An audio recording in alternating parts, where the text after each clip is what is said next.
Well, folks, welcome to one more edition of Politics. I'm Radamik Berto, your host. Thank you so kindly for being a part of the show. We're going to have a great show for you today. As usual, we are going to be back talking about the coronavirus, but in a different context, right? Yes, it's taking away the health of many people. It is, to put it bluntly, killing a whole lot of mostly older folks that seem to be more reactive to the virus than younger folks who seem to get over it fairly quickly from what we've understood so far.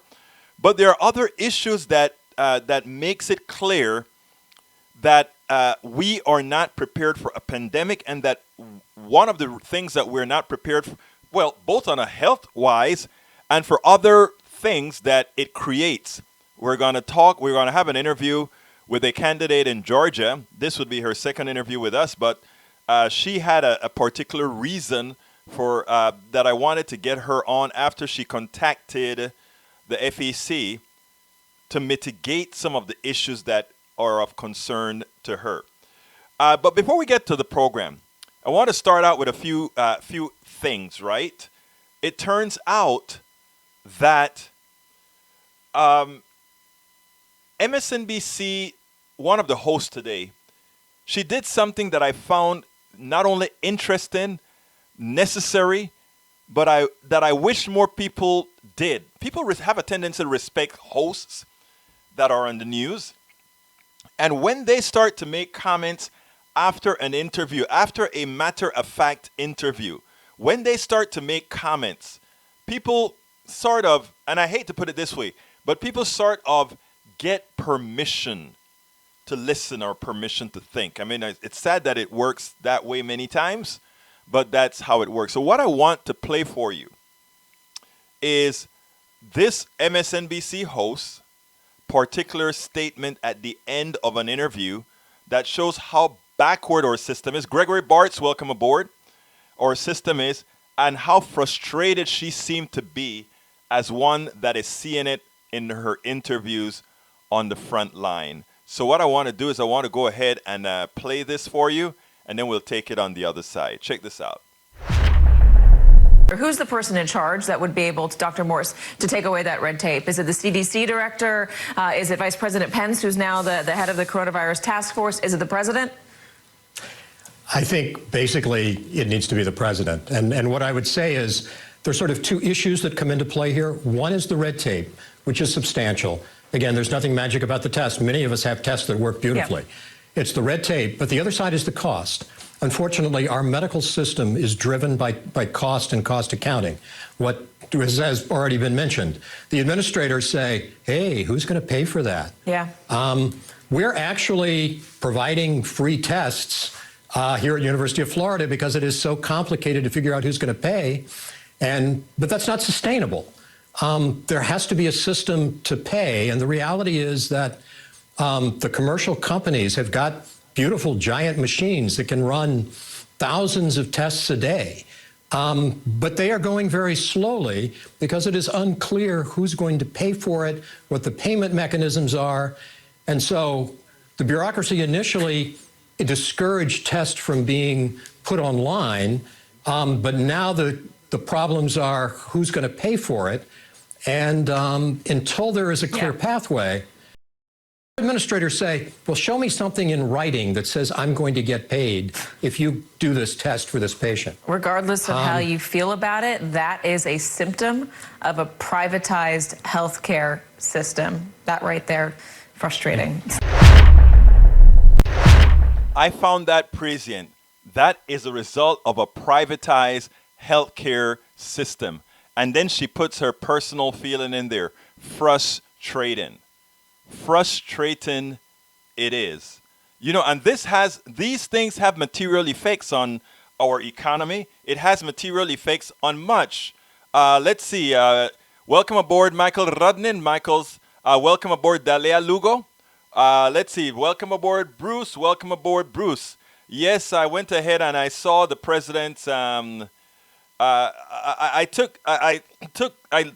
listened to the president, but there's nothing that the president ever says anymore that I actually take seriously. nor should anyone really take what the president says seriously anymore. I think they need to go to other sources if they really want to understand what is going to happen in this country. But like I was mentioning before, as it turns out, these things have a material effect on our politics. It also has a material effect on our economy. So last night, one of President Obama's I guess he was the director of the Council of Economic Advisors. His name was Robert, I don't remember, it'll come on in a minute. He had something to say about it. I did a piece last night with it, so I want to play the piece that I did last night because it is important that we understand what is really going on, how the coronavirus was not necessarily the cause of this current crash and recession that we're going to have, but nothing more than the trigger. But because we're talking about the coronavirus, I'm going to leave it in that domain. Check this out. When Reagan came into power, he brought us voodoo economics, Reaganomics, supply side economics. And what it did is he used deficit spending and huge cuts, all these kinds of things to really explode the deficit and with that inflate the economy. It took Bush 1 and Bill Clinton to raise taxes and do the necessary things to readjust the economy and bring it back to some form of sanity. When Bush 2 came along, he came to a surplus in the budget. He came with a great economy, and he did the same thing. He blew it apart, and they're ending with the great 2008 recession. Some people call it a depression. Then came, after being handed a very good economy, a great economy, not a great economy, but a very good economy, we got Senator Trump. He comes in, and he simply gets extremely irresponsible with it, with tax cuts that exploded the budget, deregulation that hurt a whole bunch, and we're paying the price for it, right? He closed down the office that took care of pandemics and much more. And we are now seeing the results. A market in free fall. One of Obama's old advisors, Council of Economic Advisors, Jason Furman, has a thought on that. So let's go ahead and play that, and we'll take it on the other side. Is this 1987 or is this 1929, which you've already answered that it's closer to that. Maybe about 6 months ago, I reread John Kenneth Galbraith's book, The Great Crash, about the 1929 stock market crash. And when you read the things people were saying as it was already underway, as the crash was happening, there's so many people who sounded like Donald Trump saying it will bounce back, as the president said today. The stock market will bounce back. Don't worry about it. Larry Kudlow the other day saying invest as it's going down. You'll be very happy with that. And of course, it's dropped dramatically since Kudlow said that. So just to set this for our audience perspective, you are comparing now to the 1929 crash of the stock. Absolutely. And, the difference is it depends on what happens. If, we get through this virus in the next 2 months, then, maybe it bounces right back. If it takes us 9 months, even at that point, if we find a cure for the vaccine, a lot of damage, a huge amount of damage will be done to companies, to workers, to unemployment of a type that would persist and, could take a long time to recover from. So I'd love to have more reassuring things to say for you, Lawrence, but I am worried right now. Well, you're confirming what I've been feeling in my amateur way about this. But so this presents an enormous policymaking challenge, because when you talk about things like payroll tax cut, which the president mentioned a few days ago, and it died instantly when the Senate Finance Committee chairman said he wouldn't even consider it, that could come back. But a payroll tax cut to a person who's no longer on a payroll doesn't work the way it might have, in the stimulative way you might have wanted it to while that person was still on a payroll. Yeah, that's absolutely right. So what I think we should do is, number one, everything we can do on health, free testing, which is in the House legislation. I think that's terrific. We're going to need a lot of hospital beds, a lot of ventilators. We're going to need that fast. Number two, anything we can do targeted at the people that most need it. That includes paid leave, unemployment insurance, insurance, assistance for states with their Medicaid programs, and nutritional assistance. Once you've done 1 and 2, that's still not large enough. There's still tens of millions of families you haven't reached. So number 3, I would send checks. I'd send cash. You get it whether you're working, whether you're not. A week ago, I proposed $1,000 for an adult, $500 for a child. I would at least double it based on the events of the last week. And this is one of those moments where, from a policy perspective, quite literally the last thing you can worry about is the deficit and the debt. But unfortunately, we are at a high point in both deficit and debt. It's the last thing you want to worry about. First of all, the real interest rate, that's the interest rate right now, is negative. That means you can give somebody $1,000 today, the government can borrow that money, and a decade from now, you only need to repay $900 adjusted for inflation. So, that's one thing. The second thing is, let's say you really were concerned about the debt. You care about the debt relative to the economy. If the economy craters, the debt is actually larger relative to the economy. Right now, we can't afford, from a fiscal perspective or an economic perspective, not to do something as big as we possibly can. Let me tell you what sort of upsets me. It upsets me because what Furman just talked about is could be aspects of what's known as modern monetary theory. And right now you have most of the classic economics professors and economists right now laughing at that. Oh, that will create all these deficits, etc., etc. But we know that's not true. Where there's no scarcity, that's not true. But here is the thing. Because corporations are in trouble now, all these businesses have to close. People are at the grocery stores buying all kinds of foods and supplies to stay home. So therefore, there's no expectation that the stocks for all these companies that will be affected, it's going to rise. So therefore, we in the condition that we're in. The advice that Jason Furman is given is sound advice.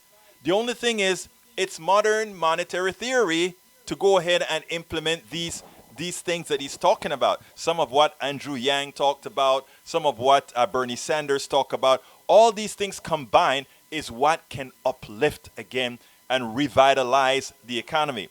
Sad thing is, right now we have a permanent underclass, and we can use these same techniques to inflate some more so that we can bring everybody into the economy. Why is it that we have to wait for struggling corporations before everybody sees that, yes, it is okay to give stipends. Yes, it is okay for deficit spending as long as there is no scarcity. Folks, we have to learn a tad bit about economics so that we can force these politicians not to make the corporatocracy tell them what to do, but for us to have politicians who do what's best for the common person. Now, you see, it is important that we tie that statement, because it did involve the coronavirus, but we have to tie those things together because they are all interconnected. The coronavirus, it creates disruption. You can help disruptions by having a solid safety net. You can also help make sure that the coronavirus isn't spread as much if you don't have to worry about, can I really afford to go and get tested? Well, if you don't have a good insurance system, a single payer Medicare for all system, if you're dependent on the private system, you're going to be concerned whether to go test or not. And if you don't go test, you'll be infecting that many more people. If the government has to crack down and say, oh, we're going to have to ask people to go ahead and quarantine themselves. The next question they have to ask themselves, if I'm quarantined, I have to go to work. I can't afford to survive if I don't go to work. So again, social safety net. Where is the employment leave that allows people to do that? And likewise, if you have children, where is the family care for that? Where is the care for kids? We have such a lousy safety net in our social services that everybody want to call socialism. If that's the case, give it to me. We have a lousy safety net. And because of that, it makes these pandemics that much worse, because people go ahead and infect other people because they have to go to work. People go ahead and infect others because they have kids that it it is a cycle of death. It is a cycle of death that we have to understand. Now, one of the commenters, I think it was Lee Grant, is stating that, the president is doing good. He's using the fusion of the private sector and the public sector. You know, you see that as a positive, right? I see that as a likely negative. I see that as the president holding back the public sector from effectively working to give the private sector a chance to prop up and get involved and get their piece of the action. I don't see that as a benevolent thing. I see him getting rid of the pandemic office and all these things so that the private sector can pick it up if it's needed. But the private sector is not going to pick it up unless it is needed and they see a place where they can make a profit. The cart or the horse, the cart or the horse. Using the private sector in healthcare, I repeat, using the private sector in paying for healthcare or in leading healthcare is not only a clear and present danger, it is immoral, it is evil, and to put it as nice as I can, it is rather stupid. And you know, I don't use those words quite often on my show because I think we should always try to be positive. So I'm going to play the first thing that I played again because there are a lot of new people that came in, but I think it is essential to understand. When you see a host on a corporate media shakes her head in disgust after listening, it tells you something. So I want to play this again before I get into the other interview that we have. Who's the person in charge that would be able to, Dr. Morse, to take away that red tape? Is it the CDC director? Is it Vice President Pence, who's now the head of the coronavirus task force? Is it the president? I think basically it needs to be the president. And what I would say is there's sort of two issues that come into play here. One is the red tape, which is substantial. Again, there's nothing magic about the test. Many of us have tests that work beautifully. Yeah. It's the red tape, but the other side is the cost. Unfortunately, our medical system is driven by cost and cost accounting. What has already been mentioned. The administrators say, hey, who's going to pay for that? Yeah. We're actually providing free tests here at University of Florida because it is so complicated to figure out who's going to pay. But that's not sustainable. There has to be a system to pay. And the reality is that the commercial companies have got beautiful giant machines that can run thousands of tests a day. But they are going very slowly because it is unclear who's going to pay for it, what the payment mechanisms are. And so the bureaucracy initially discouraged tests from being put online. But now the problems are who's going to pay for it. And until there is a clear pathway, our administrators say, well, show me something in writing that says I'm going to get paid if you do this test for this patient. Regardless of how you feel about it, that is a symptom of a privatized healthcare system. That right there, frustrating. And that's the point. The evil within it. Oh, we're going to hold back services. We'll let people die until we find out is somebody going to pay for this stuff? Is somebody going to pay for this stuff? Folks, when you can't understand the immorality here, when you don't understand this immorality, this evil, this what I call knowing, what is it called?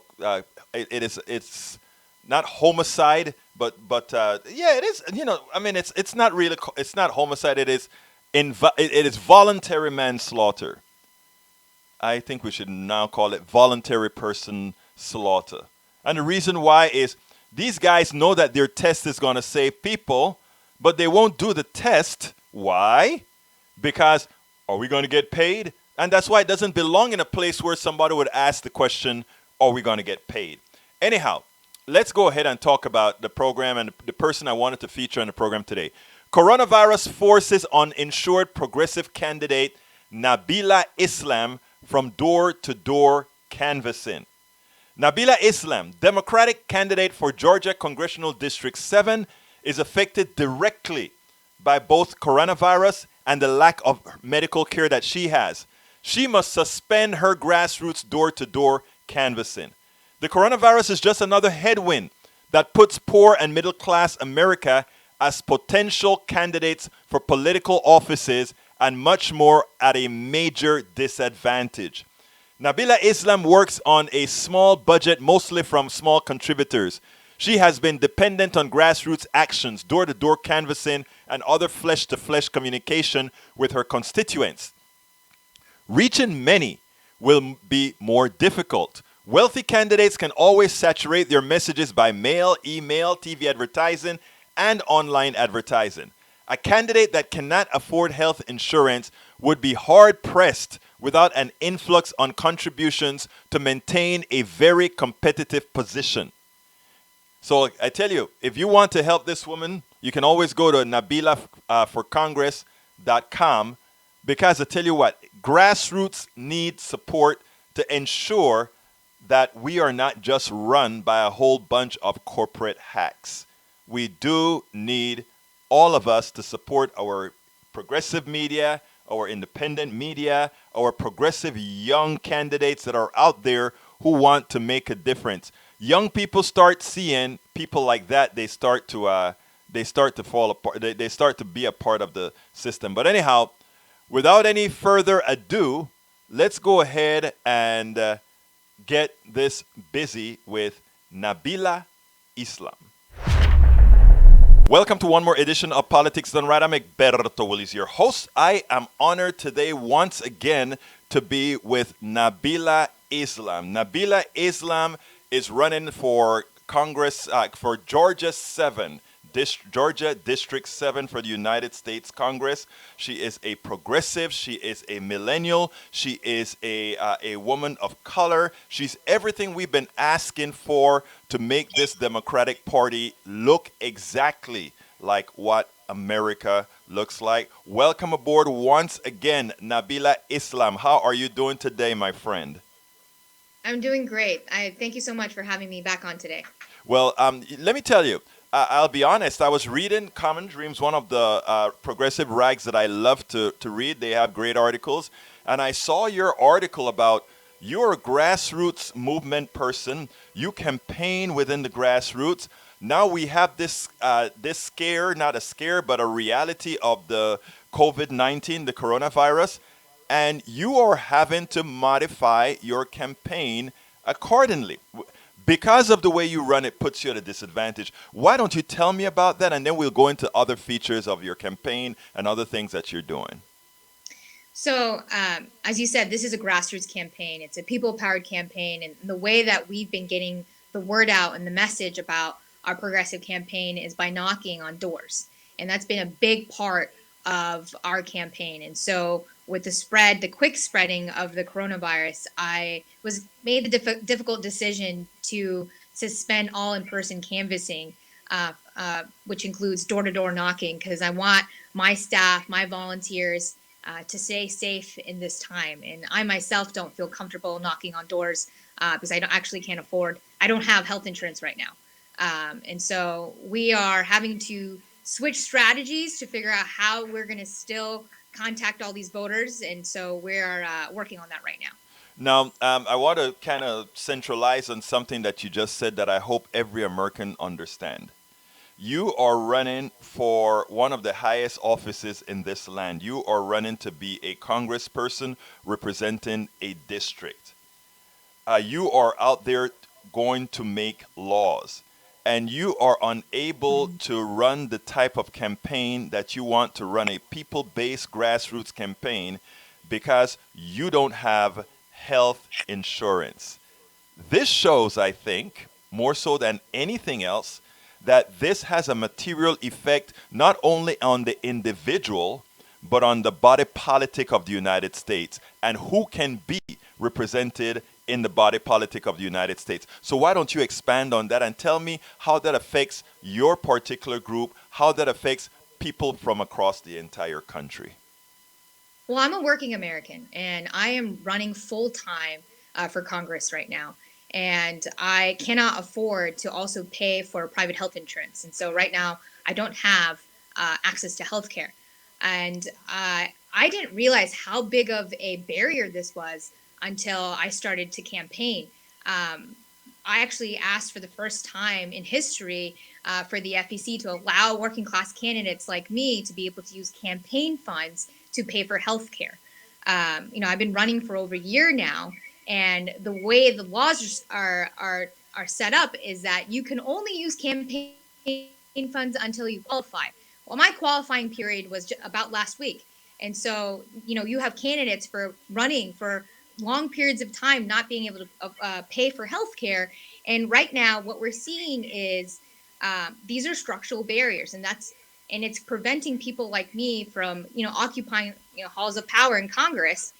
Right now, about 40% of Congress is millionaires. The average net worth of a congressperson is 500,000.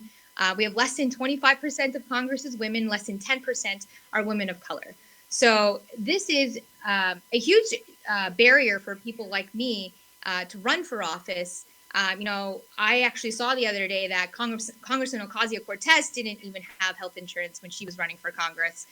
Tiffany Caban, when I actually started to tweet about this issue, mentioned that she almost didn't run because between her student loans and health insurance.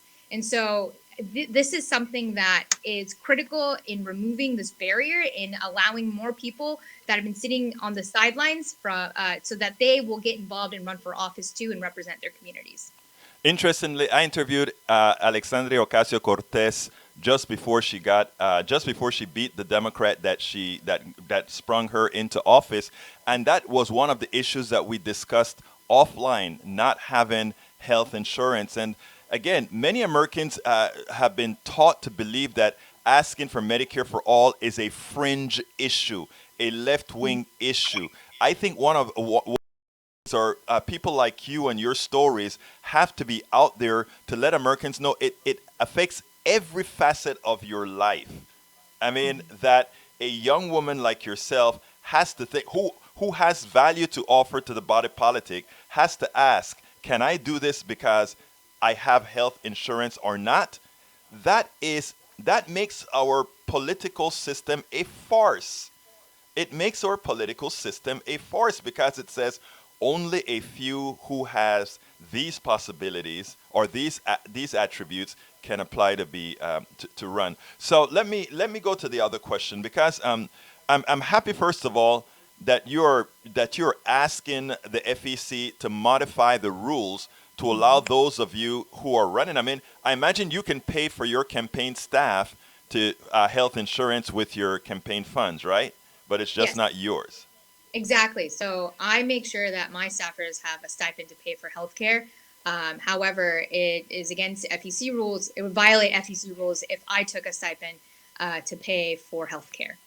Makes absolutely no sense, given that it is a job as you are running for that particular position. I mean, it makes absolutely no sense, and you wonder many times, Nabilah, whether these things are done by design, because this question that we're talking about is actually a sort of marginally away from Medicare for all, right? This is a particular instant where the funds could be there for you to be covered medically while you run, but laws prevent you from doing so, which puts you at a disadvantage from a candidate who has health insurance or who has means. So I think there are two discussions here: how the campaign laws are written, and in fact Medicare for all. Two distinct but intersecting issues.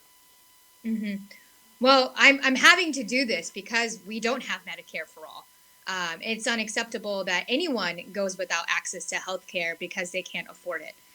That's why, I'm hoping the FEC will rule in my favor, and so that more working Americans like me run for office, more progressives can run for office and advocate for progressive policies like Medicare for all, and work to pass them once they get to Congress.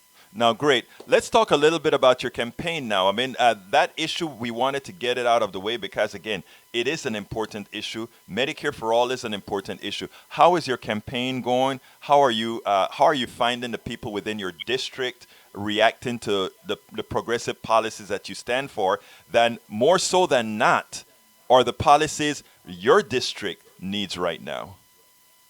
Well, people have been responding really positively. I think the last time I was on your show, I talked about how typically people run Republican-like campaigns. Yes. And they're afraid to take real policy stances. I'm the only candidate in my primary that has policies on their website. I'm being very outspoken of where I stand on these issues. I'm advocating for Medicare for all, a living wage at $15 an hour, and a Green New Deal. In this working class district, need these policies to implement the transformational change that we need to uplift this community. So the people in my district, they're telling me that these policies are great. They've been waiting for these policies, that these policies resonate with them, and so we've seen so much momentum around our campaign. And so far, we've had some really great positive endorsements from Congresswoman Ilhan Omar, Congressman Ro Khanna, Dr. Abdullah Sayed just endorsed me the other day, and so people are coalescing around our campaign and getting the word out. Folks are excited. When I was canvassing, we were canvassing about every other day. People are phone banking, text banking, and so I think that this is a moment in our community where we feel like we have someone that is really speaking up for the issues that are affecting us on a day-to-day basis. Now, given that you're not going to be canvassing and having that touchy-feely moment that is very effective with your constituents, are you raising enough money that you can kind of get on to, let's say, at least some cable ads, etc.? Well, that would be nice. We have been raising consistent money.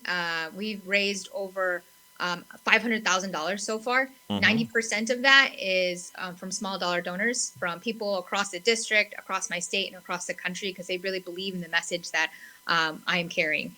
And what's happening is, because we've suspended canvassing, which was such a crucial part of our campaign, it was actually a big part of our budget.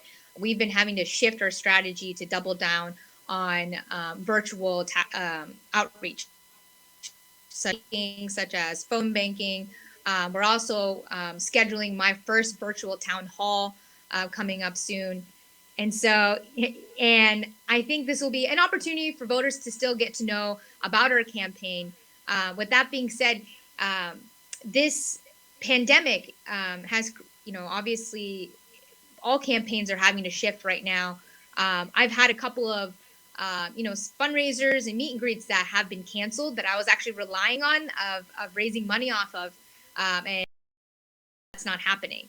And so we have to, and I'm only about 70 days out from our election. So we're having to figure out, how do we make up for those holes in our budget right now? And so I hope to have money to do all of those things that you said, but I feel like we will. We just got to work on it.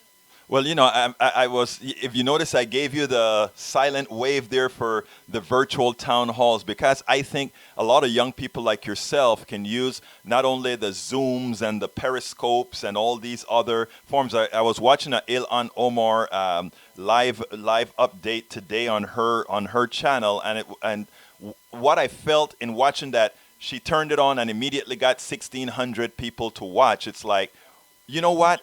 If we use our tools and we tell the story, I think we can be effective. One of the issues is that a lot of us are not yet using the tools. I know you will be using the tools quite effectively as soon as I heard you talk about virtual town halls. So you are the kind of candidates we've been longing for in the progressive movement for a very, very long time. So what I'd like to ask you to do right now is give us a statement.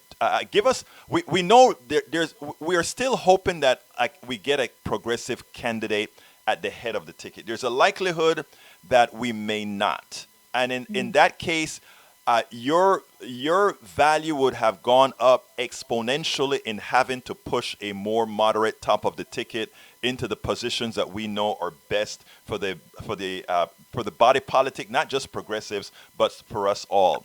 So that said, how do you intend on working with those who may not see the light in being as progressive as this country needs you and everybody else to be? Well, when I am talking to people all across the district, I tell them that I'm a working class candidate running on a working class platform, and these policies that I'm advocating for are going to uplift our communities. And when I explain that to them, it makes sense, and people are inspired by that. I feel like in order to flip districts like mine, I tell people all the time that we don't need moderate candidates. We're going to need a progressive candidate that inspires people, that expands the electorate. in order to flip this district. And I hope we have a more progressive person at the top of the ticket, because I believe that's how we're going to motivate people to come out and vote in large numbers. And now, if that doesn't happen, we're going to need candidates like me to push up numbers all across the country to inspire young people to come out and vote, and working class people to come out and vote, because they'll know that they'll have champions fighting for them in Congress. Irrespective of the top of the ticket, we do need candidates like you. So first of all, thank you for running. Now, in closing, what I'd like to ask you to do is enumerate your policies that will help not only Georgia 7, but all working class Americans, all poor Americans, all middle class Americans, in a manner that they can see you are not some fringe candidate, but the policies you stand for are the policies, not only policies they need, but policies that they want. Oh, absolutely. So I'm advocating Medicare for all. I believe that healthcare is a human right. I'm advocating for living wages, for economic justice, that if you work hard, you should be paid a fair living wage. I'm advocating for comprehensive immigration reform and getting ICE out of our communities. In fact, abolishing ICE. I'm advocating for criminal justice reform. We need to bring justice back into our criminal justice system, and abolishing private detention centers, and decriminalizing cannabis at the federal level, and making sure that we're addressing this climate crisis with bold, aggressive policies like a Green New Deal. And these are the policies that I will champion once I get to Congress, because these are the policies that are actually going to change our lives for the better.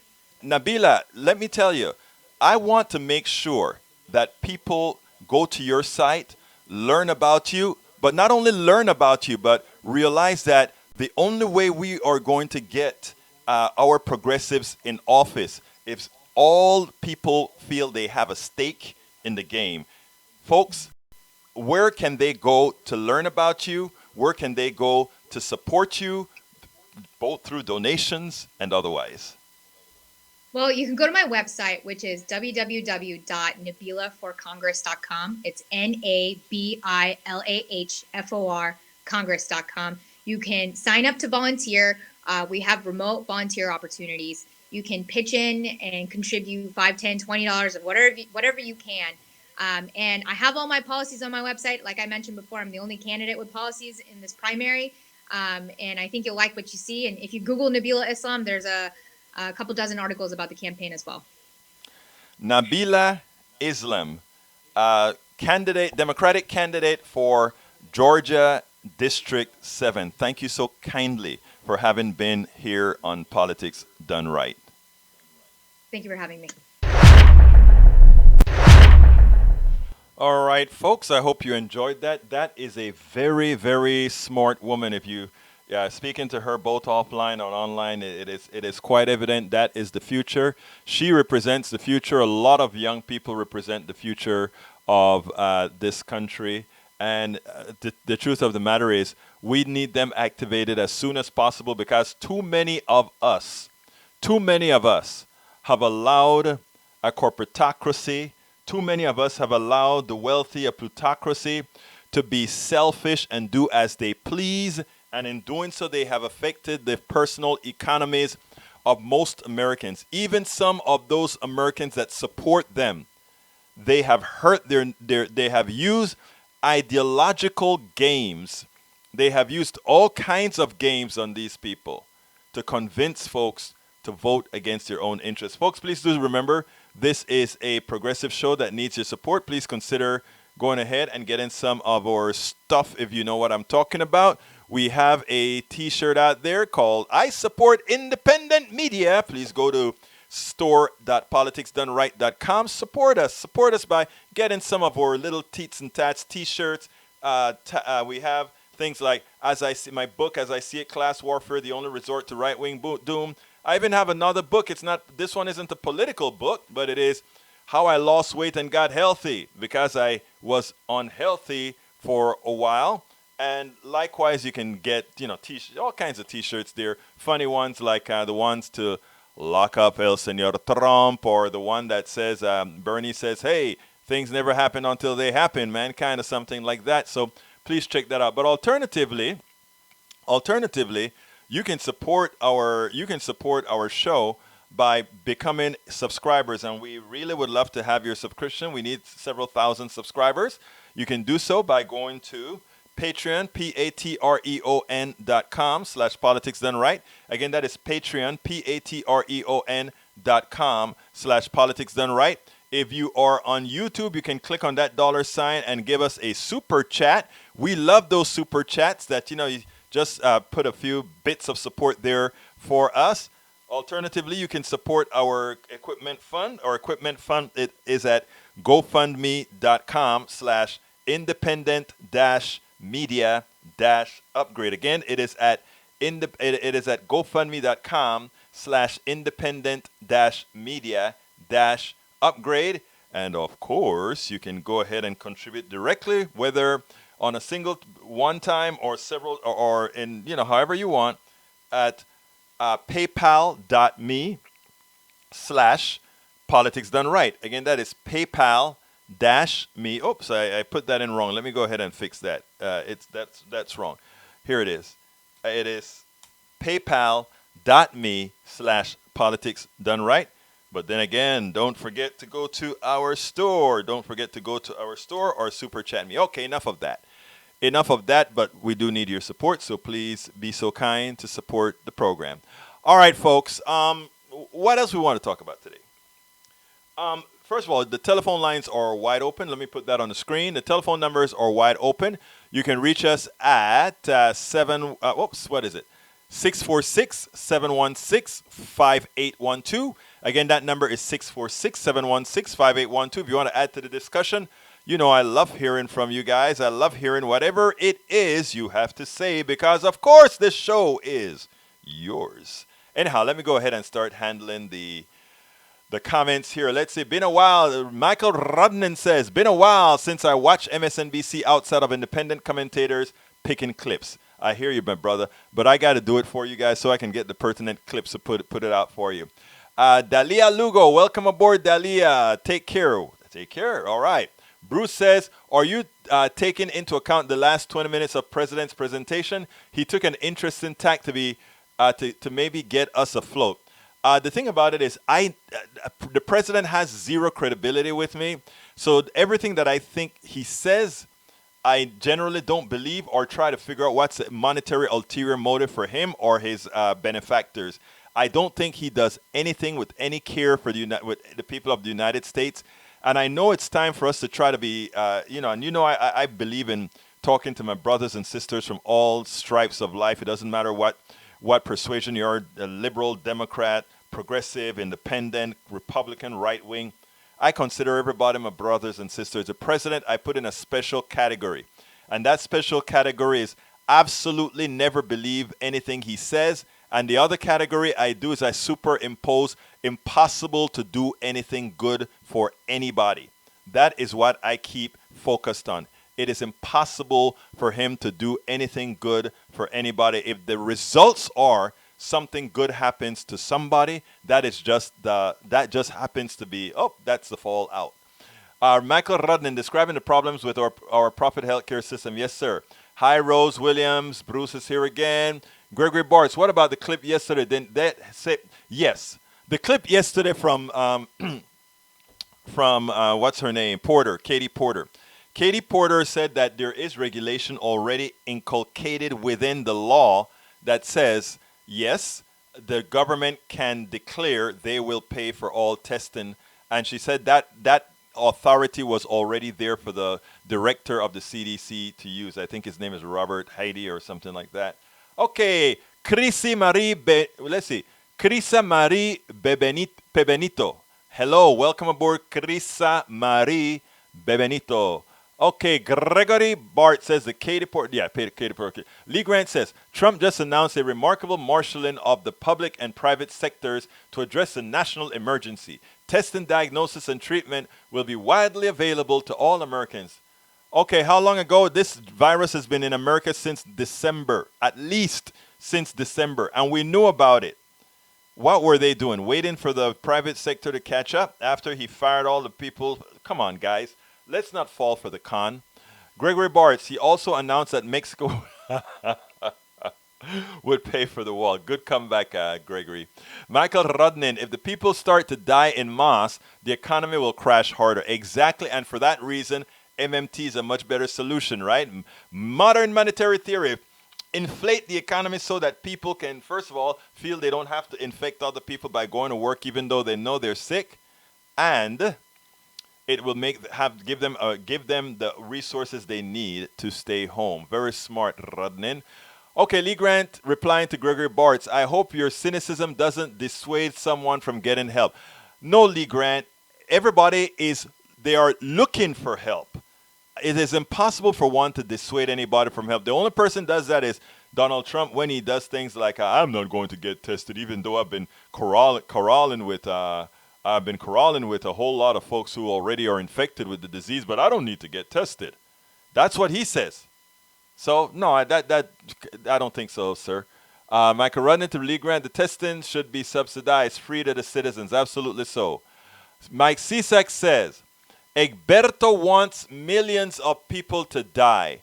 Mike Cisak, do you really believe that? Do you really believe Egberto wants millions of people to die? This person that is trying to get policies instituted to save people, I want them to die? No. The people that commit voluntary manslaughter in this country are generally the people that go against policies like the Medicaid expansion to the Affordable Care Act, which provably kills people when you don't get it.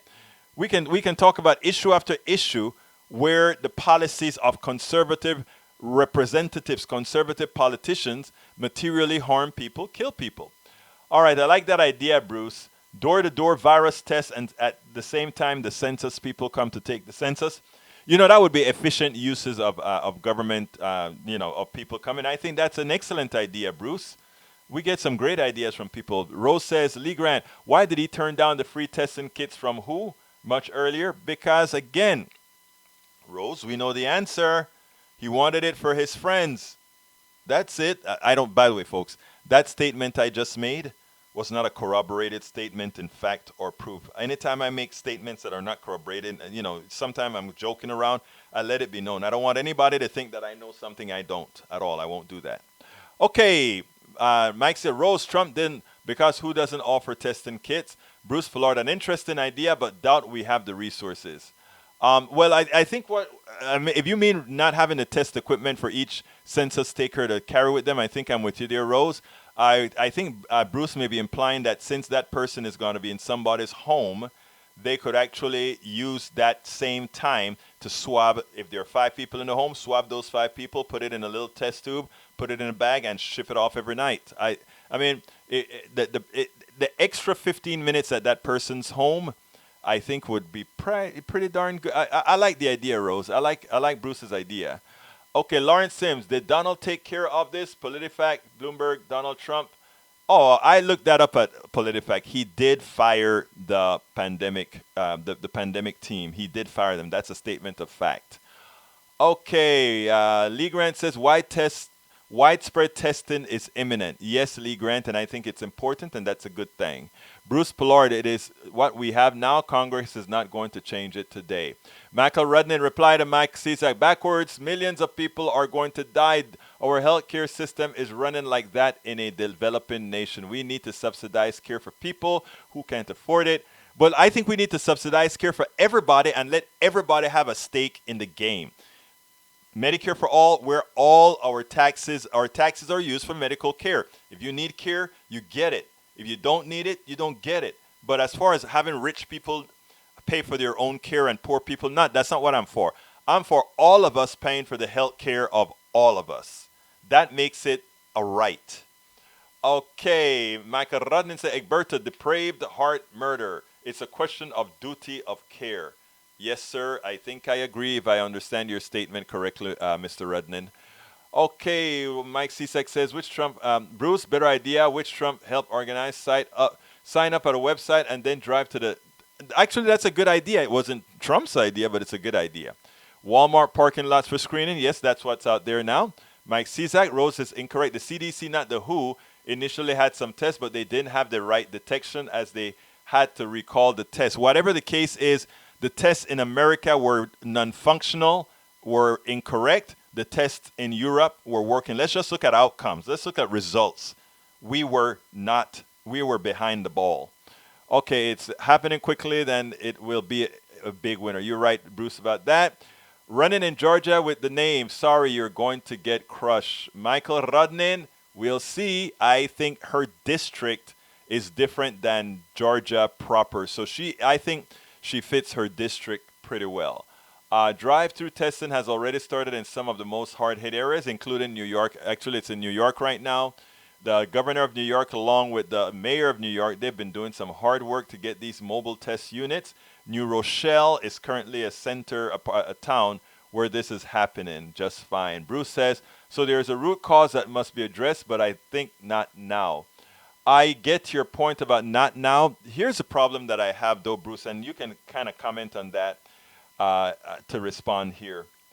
Americans have short-term memory, and as soon if we don't take care if we don't take care of stamping those who have really messed up what's going on right now, those who should be held accountable for what's occurring right now, as soon as everything is done, as soon as this passes, as Trump would say, people are going to be moving on to the next thing. They're not going to be there for the what do you call that? Whenever after you're done with something, what is that word that you use? Folks, help me out here. They're not going to stick around for the forensics. Okay, they are not going to sit down for the forensics after the call. So I think it is important that now we start talking about these issues. Let's see. Rose Williams says, I'm happy he's finally doing something sensible, but since the incubation period is 5 days and symptoms typically 8 to 15 days, his response has been very extraordinarily slow. I think is a good response to that. Okay, Rose, which is a terrifying problem with the epidemics. Okay, let's see. Go Nabilah from Bart's. Yes, good luck in Georgia. By the way, the R of the novel coronavirus is estimated to be 2.2. It's more like catching the flu, 1.3. It's twice as much. Actually, it's more like 3 times as much from what I read. Maywood says, yes, he did, Mike. Of course, he said it would happen after the audit is done. But president taxes are all automatically audited. Maywood, the problem with the virus is that we do build up antibodies, but they're not long-lasting and the viruses mutate. That is so true. The issue is a perfect example why we need Medicare for all and sick pay for all workers. Maywood, that's the bottom line. If you have a good social safety net, you can handle pandemics. Even Italy, which was a slow process, Italy has more beds per 1,000 than America. Think about that. Italy has more doctors and beds per 1,000 than America. They're a single payer system. They work perfectly, but they got caught behind the ball because of, it's a tourist place and people are coming in from all over the world. Their infection rate was astronomical, so they had to take astronomical reasons, or they had to do some crazy things to solve this problem. Now, if you take a look at Korea, another place with single payer healthcare, look at how great things are working out there. Look how great things are working out there. Okay, Bruce, all things aside, I'm willing to pay higher taxes to get everyone who needs a test. Just make the really rich people pay more because poor people, oh, I love that. And thank you for the word, Rose Williams, post-mortem. Yeah, I said the forensic, but I think post-mortem is the word that I was actually looking for. Let's see. And that was the last comment in the string, and we're at 3:55. It looks like I got through all these notes faster than I usually. Well, actually, you know what? What is interesting is we are at our 1,000th comment. I just sent a tweet out. Restream says we had 1,000 comments altogether. Wow. Anyhow, folks, it's been my pleasure to be here. One more time, I want to urge you all to please go visit our store at store.politicsdoneright.com, and pick up one of our t-shirts. One of the ones that I like is I support independent media. Secondly, go ahead and get a copy of As I See It, Class Warfare, the only resort to right-wing doom. If you're like me, who've always been battling your weight, of course, I have the book that I wrote called Lose Weight and Be Fit Now.